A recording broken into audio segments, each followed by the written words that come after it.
Hey guys, Joyce with Bartolome here. So for today, we're here in Hong Kong. We'll be staying here from July 27 to 30. So let me show you our room.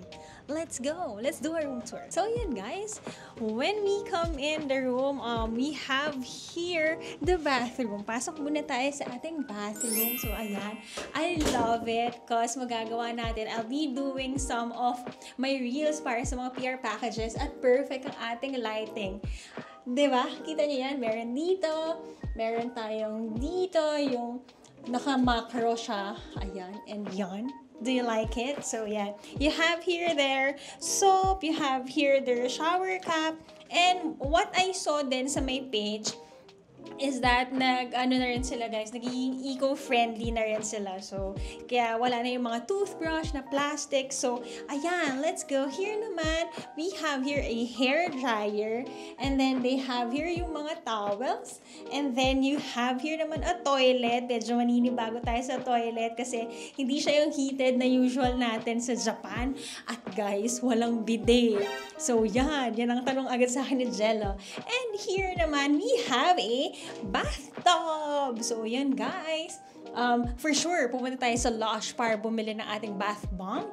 They also have here their shower gels, their shampoo, their conditioner. So, ayan guys. I'll do a montage also para makita niyo ang ating clear bathroom. Okay, let's go out. Here naman sa side na to guys, we have a secret door towards the cabinet. So, ayan.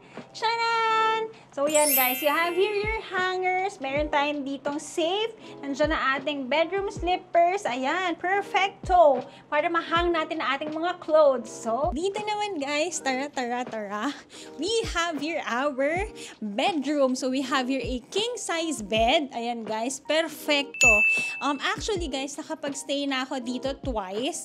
And yung nakuha natin na room is fairly new naman siya. Kasi matagal na tong hotel na to. Akala ko yung before na layout pa yung makuha namin. So, I like it. New linens. Iba na yung color. Before kasi maroon ang color nito. Yun din yung nakita ko sa page nila. So, ayan. We have fluffy naman na pillows which I love. Tapos, ang comforter yan. Try nating upuan. Kaso, ang dumi pa natin, no? Pero soft naman siya. So, I love. One thing na gusto ko pa dito is very spacious siya.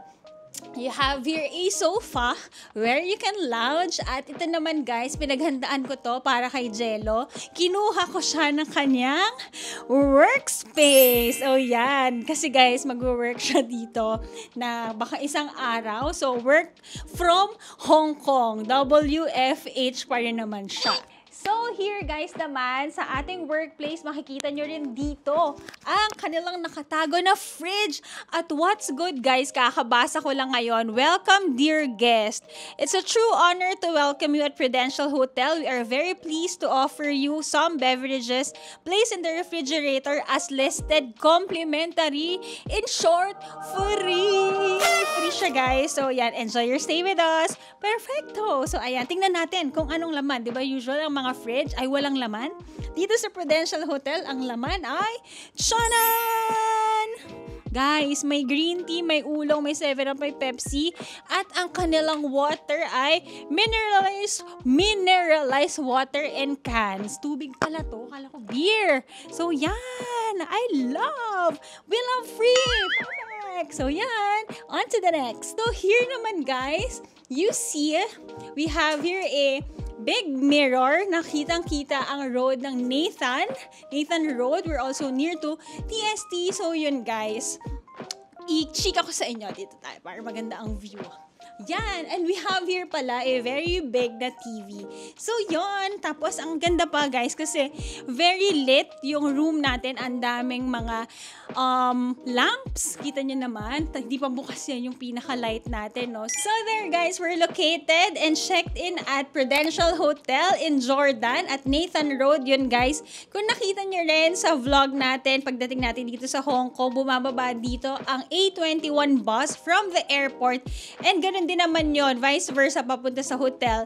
The hotel is also located in a mall at ang baba nito guys ay train na. So, wala na tayong problema sa transportation. Jordan Station na ang baba nito. So, we booked an Executive King room. Tama ba yun? Executive King room. At ang rates natin dito is 6,500 per night. I know guys, hindi siya yung pinaka affordable na hotels here in Hong Kong, but sa mga naka-experience na ng Hong Kong, alam niyo kung gaano kaliit ang hotels dito. Yung mga budget hotels dito, it's 1,000 to 2,000 pesos. Pero guys, mga 10 square meters naman. So, here we have a 28 square meter room na merong lounge, merong desk, merong malaking window, and we have bathtub also, and very comfy na bed. So, yun guys.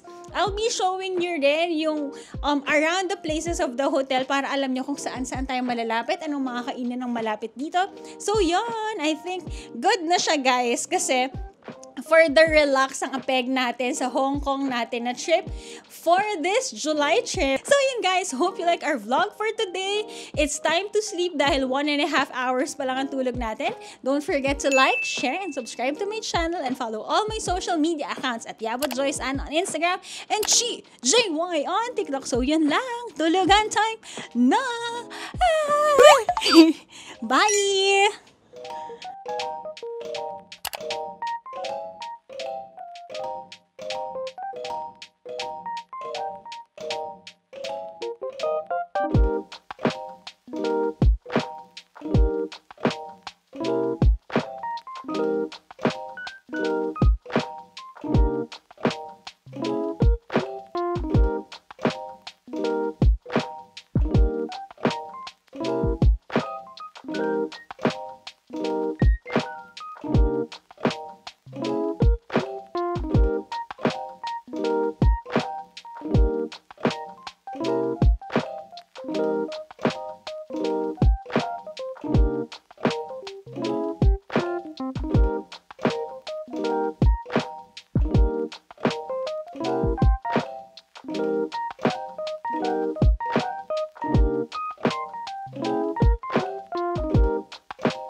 Guys, ito ang facade ng hotel natin. Tapos, ayan, main road na siya. Meron ding Mannings sa tabi. Guys, ang Mannings para siyang ang ating Watsons. So, merong katabing kalaban. Ano? Mizuno. Mizuno, ang katabi naming store. Oo. Yan. So, lakad kami. Pag nag-turn left ka, guys, pati ST na yan. So, let's go. May 7-Eleven din kami sa tabi, guys.